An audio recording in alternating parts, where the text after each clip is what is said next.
The Illuminate Arts and Faith Conference in Chattanooga, Tennessee wants to help you find your tribe. Do you get way too excited about quoting Wendell Berry or C.S. Lewis in conversations with coworkers? Does your Spotify playlist include hymns, a little jazz, and a whole lot of Andrew Peterson? Join your tribe at Illuminate March 31 and April 1 for education and inspiration from speakers Russ Ramsey, Douglas McKelvey, John Hendricks, and others. Find a complete list of session topics and ticket information at southern.edu/illuminate. In 2024, I set out to meet as many poets as I could and spend an hour with each one. I got more than I bargained for, more insight, more clarity, more hope. It's proved to be one of the richest highlights of my life. 17 writers, 17 deeply human conversations that made me sit up and pay attention. Franz Kafka once said, if the book we're reading doesn't wake us up with a blow to the head, what are we reading for? A book must be the axe for the frozen sea within us. And that's what I hope this new book will do. I hope it wakes us up, my friends. I hope these conversations will be the catalyst for something to be reawakened, re-enchanted, and reinvigorated. It's called An Axe for the Frozen Sea, Conversations with Poets About What Matters Most. I'm Ben Palpin, and I hope you'll come and listen in as I spend a little time with poets like Lucy Shaw, Malcolm Guite, Dana Gioia, and Lee Young Lee. Pull up a chair at the table as we dig into what it means to write well and to live well. An Axe for the Frozen Sea is now available from Rabbit Room Press. Visit the store at rabbitroom.com, or better yet, ask about it at your favorite bookseller. But sometimes I have an idea for a story and it might not fit exactly. And I don't know if this is true for you or not, but people talk about a brand a lot. What's your brand? And they want to package you up. My brain doesn't always think in a package. Like, it doesn't always stay in the box. And so this is a way to actually combine my interest in telling stories orally with writing, a suspenseful tale. So welcome to the Habit Podcast. Conversations with writers about writing. I'm Jonathan Rogers, your host.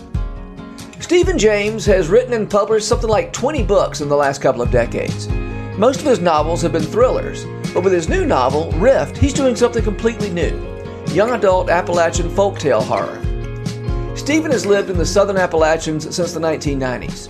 The part of East Tennessee where Rift is set and where Stephen lives was hit really hard by Hurricane Helene a couple of weeks ago. Stephen's publisher, Rebecca Reynholds of Sky Turtle Books, also lives in the region.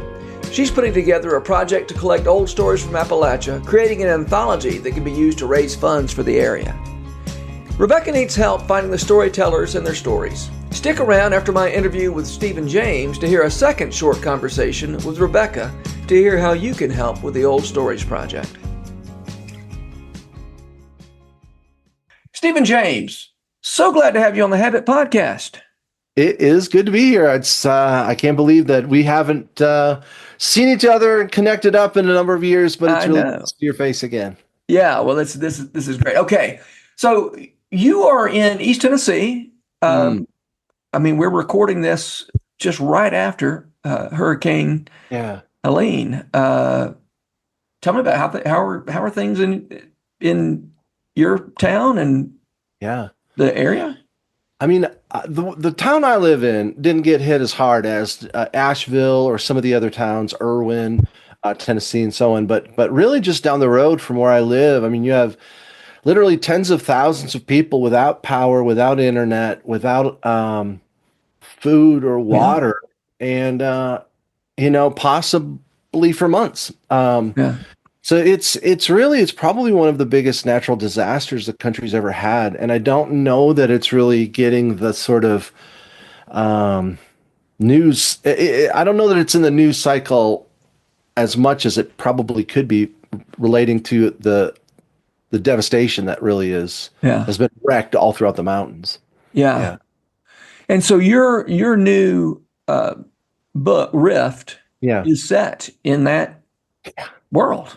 I mean, you got a library based on the library in Unicoi, Tennessee, and Unicoi was hit really hard in this. It was basically Irwin and Unicoi are these two little towns near where I live, and tucked up in the mountains. And basically, there's a river that goes through there called the Nolichucky River, and the Nolichucky flooded. Normally, it's maybe 100 feet wide, I'd say, but it was a mile wide at one Good point. grief. It flooded the entire area. The hospital had to put people on top of the roof and have them ferried off in helicopters because the hospital was completely surrounded by water and it was rising up to the roof. And so this is the small town that I was writing about, and so yeah, back in the day, the library in Unicoi, the Unicoi County Public Library, was a train depot, and so. According to the stories, whenever there was a train coming through the area that had bodies on it, like in coffins, they would actually unload them, put them in the basement, sort of like the root cellar of the train depot, where it would be cooler and hopefully preserve the bodies. And then the next day they would take them on their way. Well, that train depot is now a library. And when I heard that, I thought, oh, that's too interesting. That's too good. I've got to see if there's a story there. So, of course, in my book, there's also this. Basically, this whole area back in the 1700s and 1800s was settled by Scots-Irish settlers, and so they brought their stories with them. So that's why we have a lot of stories here in the Appalachian Mountains that are similar to ones told in the British Isles, because a lot of people brought those over. Jack and the Beanstalk. Jack was originally told, over in England and so on, and but they also brought stories with them of what they called thin places. So thin places is kind of like a place where the spiritual world or world of imagination and our world are very close. Well, in this story, there's a rift. And so what happens is things from the world of imagination and lore begin to spill over and occur in our world. And really, this girl has to use her knowledge of folklore and storytelling to kind of protect her friends. So like she grew up, her grandma always told her all these old stories from the mountains. And so I guess if you said she had a superpower, it's really storytelling. And it was really neat. I wanted to actually celebrate this area, both the storytelling, the culture that we have, and also, I feel like it's maybe been a little underrepresented as far as in the literary world. Maybe people don't look at the Appalachian Mountains, Southern Appalachia, as like a very robust literary area. And so I just wanted to celebrate storytelling, the culture of the area, and and tell slightly different story than I had before. Yeah. Well, speaking of stories in the Southern Appalachians, there's Barbara Kingsolver's. She's been doing a little of that with Demon Copperhead. Have you read that book? Do you know that book? No, actually, I've heard her name. I don't know that book, though. Yeah, I haven't read it, Yeah. It kind of transposes David Copperfield to Appalachia. Oh, right on. Okay, interesting. Yeah. Yeah, it's good. It won the Pulitzer a year or two ago. Oh, my gosh. Yeah, that's amazing. Yeah, you better get on it. So maybe you've already answered this question, but I bet you have more to say about it. What's unique about Appalachian storytelling? I feel like the people in this area, it's how they, for centuries, have passed on not just their beliefs, but their culture, and it's just so woven into the area. Just down the road, we have Jonesboro, which is sort of they host the National Storytelling Festival every year, and they have the International Storytelling Center there. So it's kind of a center of celebrating the oral tradition of stories and storytelling. And so, over the last 50 years, there's been a bit of a resurgence within the country with different storytelling festivals. And now the Moth has kind of become real popular with personal stories and so on. And I guess I've always felt like stories are kind of one of the most powerful ways to build bridges. And so I like the fact that I live in an area where that's celebrated. And it's just interesting. Like you might go to a school and they're saying, "Oh, we're going to have a storyteller come in," and people are like, "Okay, well that's cool." You go to another place in the country, like, "What are you talking about? Yeah, right. What is the storyteller going to do?" Yeah. Did you grow up in that area?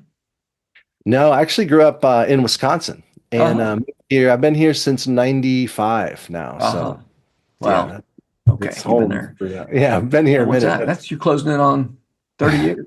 Yeah, 30 Well, years. yeah, so we've been here a minute. So yeah, no, I fell in love with the area when I moved here, and I'd visited actually a few years earlier before I moved here. And as I went to the National Storytelling Festival while I was in college, and Mhm. I didn't have a place to stay or anything. I drove down. I heard about this thing. I'm like, oh, I love storytelling. I want to go. And I drove to this middle of this place. I'm like, what is this? This is crazy. And so I was sleeping in my car. I was just this poor college kid or Yeah. whatever. So I went to this ghost story night, and these people are like, "Where are you from? Everything? Oh, Wisconsin." They're like, "Oh, well, where are you staying?" I just sleeping in my car. No, come stay with us. So Yeah. yeah, so they took me up to the mountains to their little home up in, actually, as it turns out, Irwin, Uh-huh. and it was just that was my first introduction to the people of Eastern Tennessee. Oh, It's like, that's great. yeah, Yeah. sleeping in your car, come over Yeah. and stay at our house. So yeah, That's it's nice. great. Yeah. Um, so, I mean, this book is a departure for you insofar as you have a reputation as a writer of thrillers, and now, you're in the YA Appalachian folklore horror business. Yeah, for And me, I mean, yeah, you're it's one of the leading practitioners of YA Appalachian folklore horror. I know, right? Folklore horror, but sometimes I have an idea for a story and it might not fit exactly. And I don't know if this is true for you or not, but people talk about a brand a lot. What's your brand? Yeah. And they want to package you up. My brain doesn't always think in a package. Like it doesn't always stay in the box. And so, I've wanted to try, a series of stories that are a little bit different than what I've been doing. I've done a lot of Mhm. espionage books and police Mhm. procedurals, mysteries, thrillers, and so on. Yeah. And these are this is actually a neat series because it gets to the heart of really what my master's degree is in storytelling, and I grew up kind of like this girl, hearing stories from a family member and falling in love with storytelling. And so, this is a way to actually combine my interest in telling stories orally Mhm. with writing, a Yeah.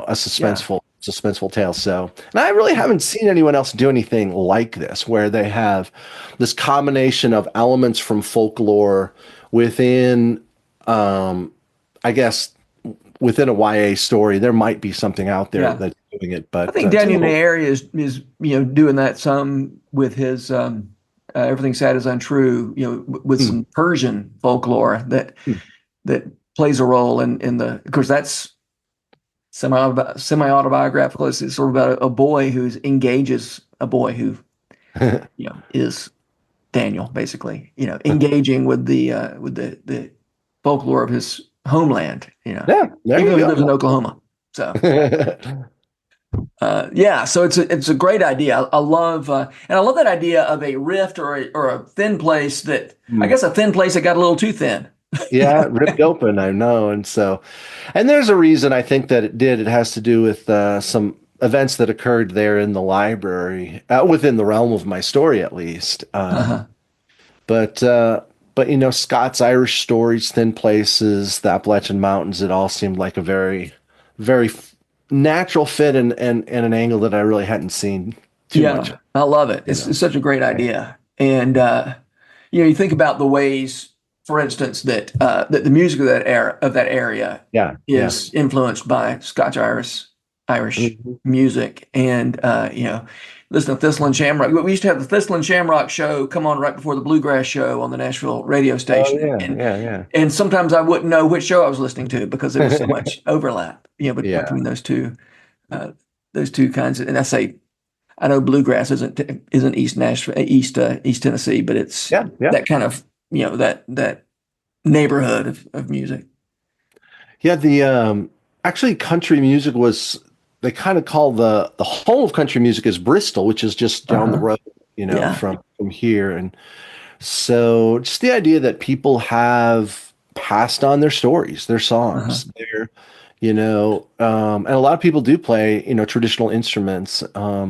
So it's just a fantastic area to live. It's a beautiful area, and the people have always been real welcoming to me, and kind of Yeah. coming down from the north. Yeah. Yeah, well, But sometimes it's all true. people from Appalachia have a reputation for being a little tribal, insular, not welcoming. So I'm glad to hear that that hasn't been your experience. No, I mean, people are very, very friendly. This is an interesting sort of nuance, maybe. People are very friendly, but it takes a while to make friends. Huh.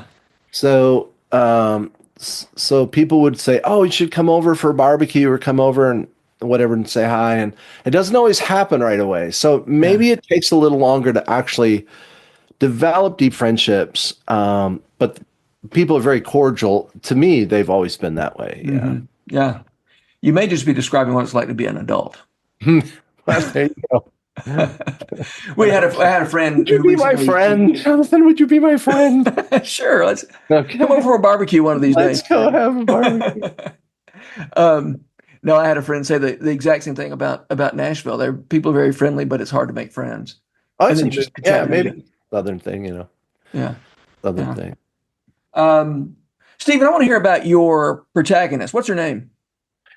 Sahara Oh, O'Shaughnessy. Yeah, and it's interesting. Everyone calls her Zod. Here's the reason why. Is like her favorite hero is Scheherazade out of the Arabian Nights, who basically told stories to stay alive, but not just for herself. Scheherazade told stories each night, made them a continuing story, and saved the lives of 1,001 other women who were not then killed because of this king. So Sahara is kind of close to Shahara, so her friends just call her Scheherazade and just call her Zod for short. So come to find out that she feels very guilty because her father died in the spring. Now it's October in the story, but she'd been very angry with him, stomped off. He went looking for her. He was driving around, ended up sliding off the ice and going into a frozen river, and he wasn't able to survive. And so she blames herself for storming off. And in the aftermath of that, her mother basically said, "You know what? I never really wanted a kid." She said, "What are you saying?" And her mom's like, "Well, your dad wanted kids." And she's like, "What are you telling me?" And her mom says, "Well, I made the choice to keep you." And Sahara's like, "You mean not to kill me? Like, that's what you're telling me?" And her mom's like, "Well, I think it'd be good if you stayed with your grandma for a while in Tennessee." And so there's this girl who lost her dad, feels responsible for that, and then feels like her mom never loved her, never wanted her around, and kind of sends her to live with a relative in Tennessee. And so she's quirky, she's smart, spunky, quick-witted, but also very wounded, and struggling with a lot of questions about who she is, where she fits in. A lot of the same questions I think a lot of teens are asking and struggling with. So so she's not a local. No, she comes down, from. Well, I had her living in Wisconsin as well, because I kind of know the area, but so she's here, although it feels like home because she spent a lot of time here as a kid. I see.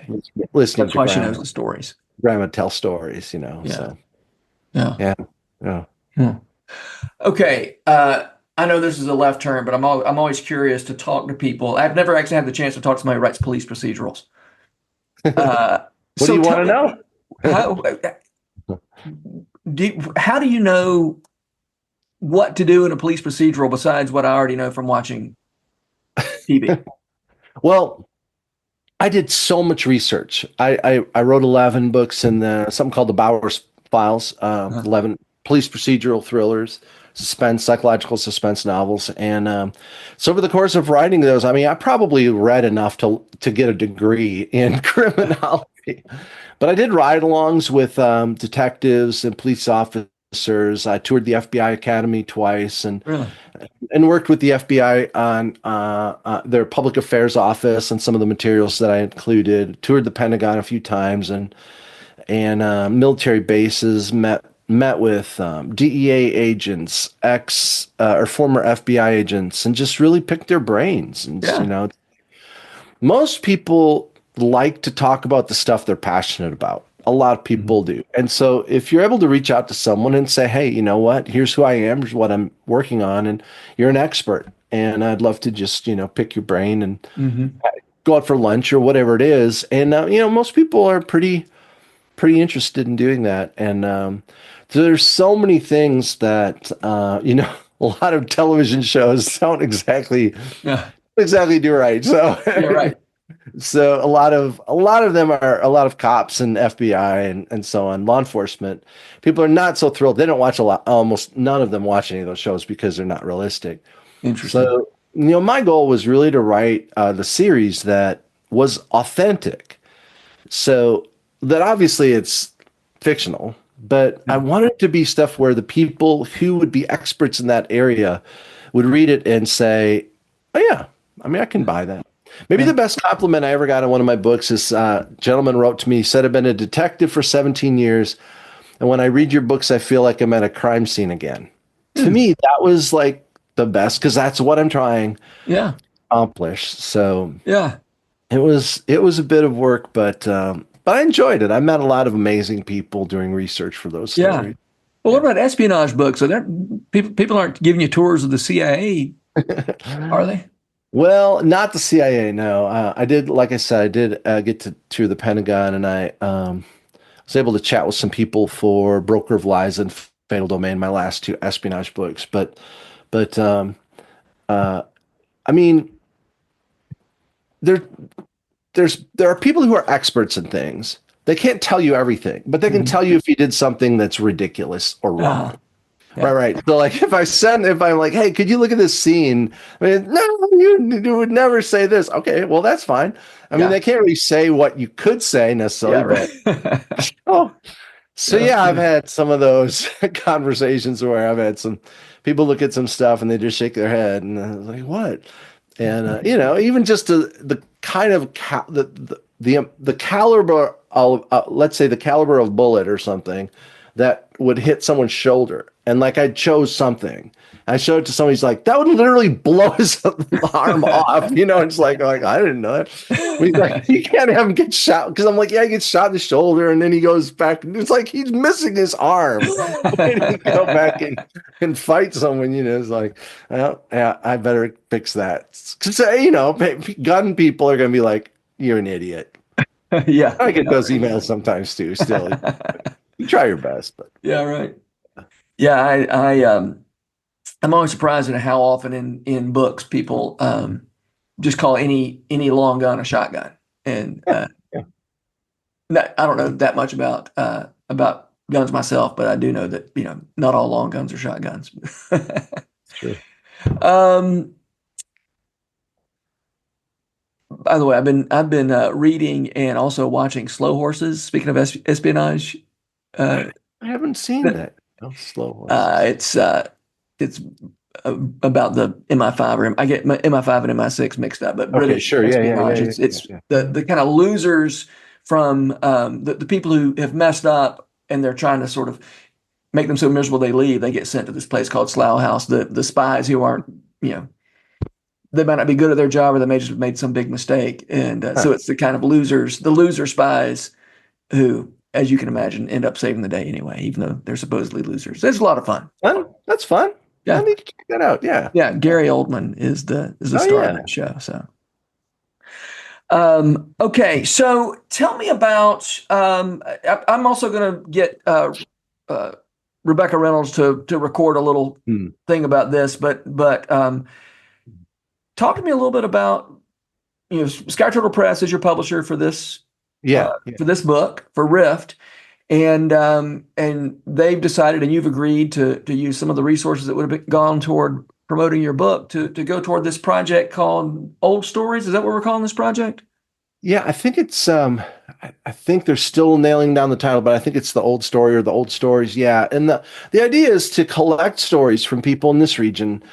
Stories that have maybe been passed down to you, and so we'd like to record them and then put a collection together, a book together, and use the proceeds from that to really benefit the people who've been hit so hard up in the mountains in this area. So I think it's a great, I think it's a great idea. It's really interesting. It celebrates, again, stories the culture, the people of this area, and hopefully we can benefit some of the relief efforts as well. I'm really glad to be part of that. Yeah. So currently soliciting stories. Stories. Yeah, and we'll put a link in the show notes to how people can contribute stories. I know at this point nobody's asking for money; they're just asking for stories that can be written or recorded for people who can get to Jonesboro, Tennessee. So that's cool. I'm excited. We just kind of came up with the idea the other day, and then they're like, "Let's put it together." And so it's been a flurry, but I'm excited because it is a practical way that people can help with the relief efforts, even if they maybe can't be here in person, or something like that. Yeah. Well, I love that idea of saying, even if you're not from Appalachia, if you had a grandmother who told you stories from that region, tell those stories. I'd love such a great way to honor the people there and honor those traditions. Yeah. And very exciting. So as I said, I will include a link to that in the show notes. Okay. I didn't warn you, but this is the question I always end with. And that question is, who are the writers who make you want to write? Not quite the same question as who are your favorite writers. It could be, but one of the authors that really influenced me a lot when I was getting started was Walter Wangerin Jr. He wrote the book Dun Cow and other books. And so for a while I read pretty much everything that he had. And I just liked the way that he combined imagination with his faith, I'll say, or spiritual ideas. And then Calvin Miller was another that really inspired me as well. He wrote the Singer trilogy and many other books. Okay. But those two authors, at least for me personally, ignited sort of this fire in me that said, I can do this. Like I can be a storyteller, a person of faith, and tell amazing stories that aren't one-dimensional or overly preachy or whatever term you want to use. But I could really celebrate the art of story and storytelling and also not back away from some of the things that were important to me. So those two kind of popped to mind, Yeah. Speaking of faith, would it be giving anything away to talk about how that folklore tradition, which is, has some pagan tendencies, how does that connect with the faith element in the story? Well, one of the things that come through the rift are kind of from the world of imagination or lore. And so basically this young girl goes to her grandma. She's like, well, tell me about this thin place. And Grams tells her about it a little bit. And she's like, are you saying it's a thin place to heaven or a thin place to hell or something? And Grams says, she's like, no, it's not a thin place to the next world. It's the one beside ours. Yeah. So it is, there are some spiritual elements to things, but it's not like angels and demons sort of. It's more of the realm of imagination. This is its present darkness coming into the unicorn. It's not really that. So. Yeah. Cool. Well, I look forward to seeing it, and I don't have my copy yet, so I'm excited about getting mine and reading this thing. So. We'll get you one for sure. And again, thanks for taking the time to let me join you. Well, thanks for being here, Stephen. And you mentioned that you've got another book about writing coming out before too much longer, and so we'll have you back to talk about that. That'll be great. Yeah, for sure. All right. Thanks so much. All right, Rebecca Reynholds, Stephen and I saved a little time from our interview so I could talk to you about the Old Stories project, the Old Stories and Appalachian Anthology. Tell me about this. Tell me what Scotch Riddle Press and you and Stephen have decided to do. Thank you, Jonathan, for talking to us. So it's uncanny that this happened the way that it did, because for about a year we've been planning to release The Rift October 29th. And it's about, he was inspired by this beautiful little quaint library in Unicoi.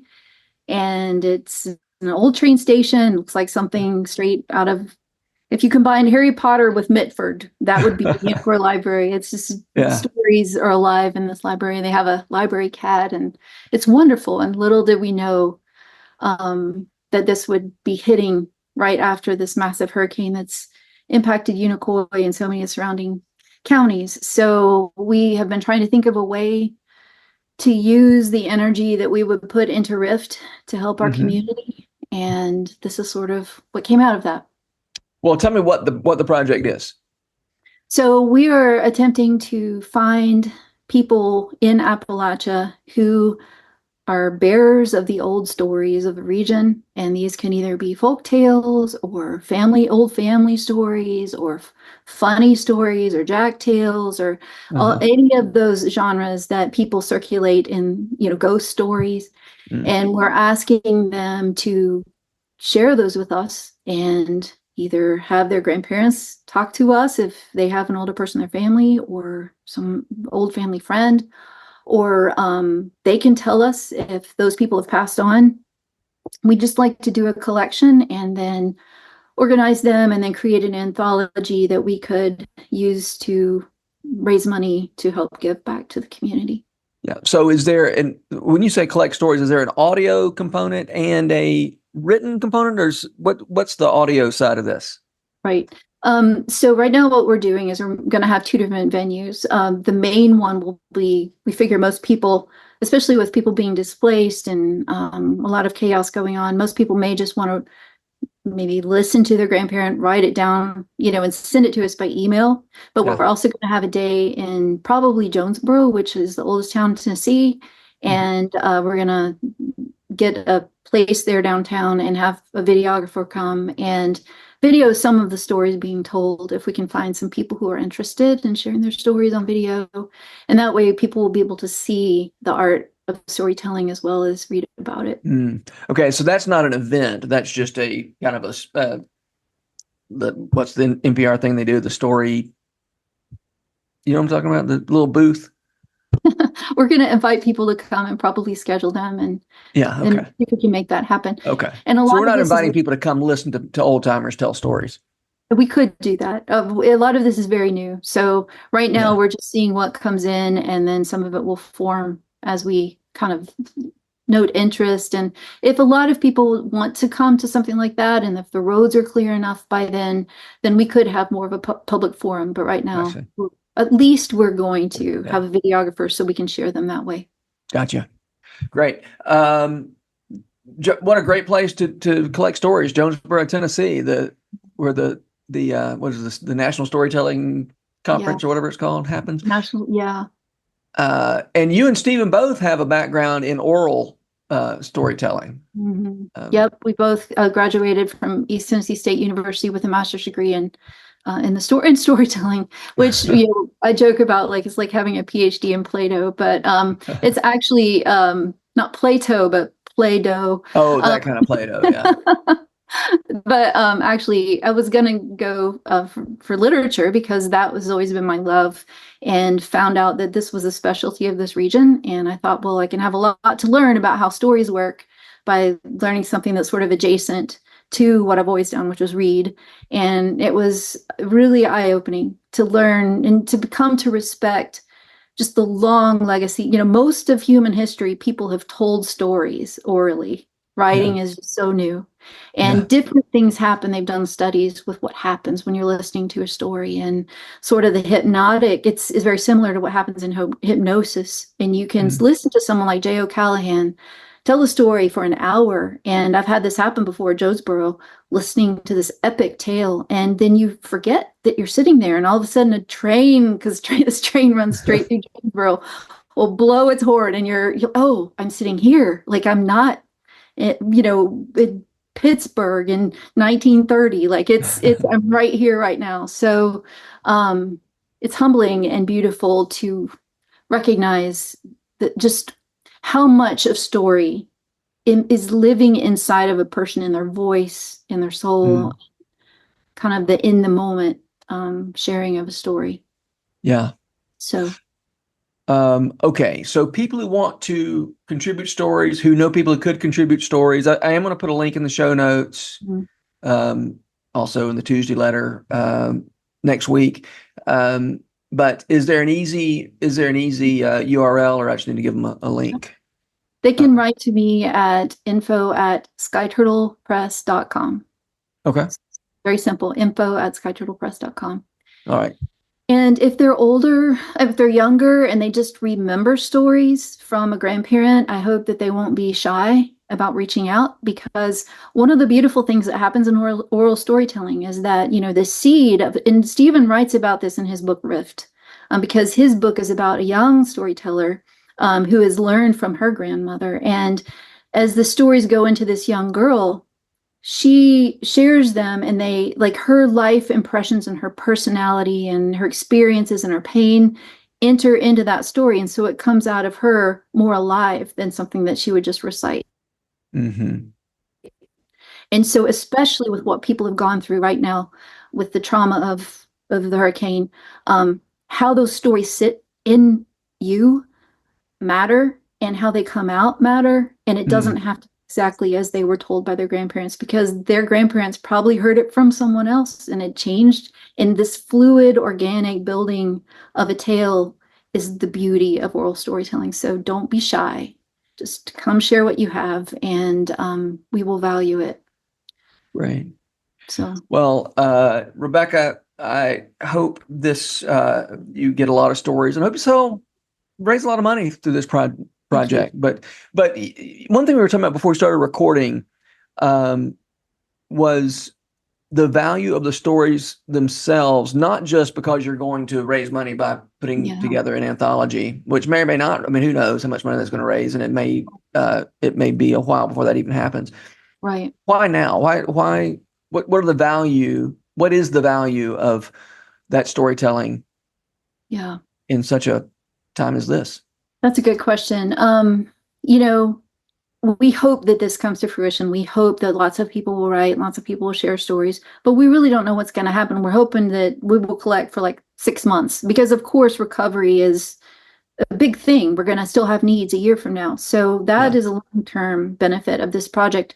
Short-term benefit is that if you're living in this area, you know how you're getting all these mixed messages of like, don't drive anywhere, don't go. And there's just this burning desire to help. There's this burning desire to do something right now. And so many people would do anything they could who live here to help in some way. And there's to know that you can give by giving a story to help bring attention to the area, to help bring respect to the area, to help counteract some of the stereotypes about, backwards hillbillies and, just we're seen in a comic way, unfortunately, by a lot of America. And to really help say, we matter, we're real people, we have beautiful stories, we have a long, and rich legacy. I think they're contributing, they're getting to do something now that's therapeutic and healing and beneficial long term. So that's our goal anyway, is to give people something to do without cluttering up the rescue efforts, and also just like building community and remembering who we are, to get out of just the fight and flight mode, and to this is who we are, and we matter, and our humanity is still here, even though so much has been stripped away. Yeah. So right. Yeah. Well, thank you, Rebecca, and thanks for what y'all are doing, and hope I know good things are going to come from it. Oh, thank you for your help. The Habit Podcast is brought to you by The Rabbit Room, where art nourishes community and community nourishes art. You can support their work, including this podcast, by becoming a member. Visit rabbitroom.com/membership. Special thanks as well to Taylor Leonard for letting us use her song Diamonds as the theme music for the Habit Podcast. You can learn more about Taylor and follow her work at taylorleonard.com. The Habit Membership is a library of resources for writers by me, Jonathan Rogers. More importantly, The Habit is a hub of community where like-minded writers gather to discuss their work and give each other a little more courage. Find out more at thehabit.co.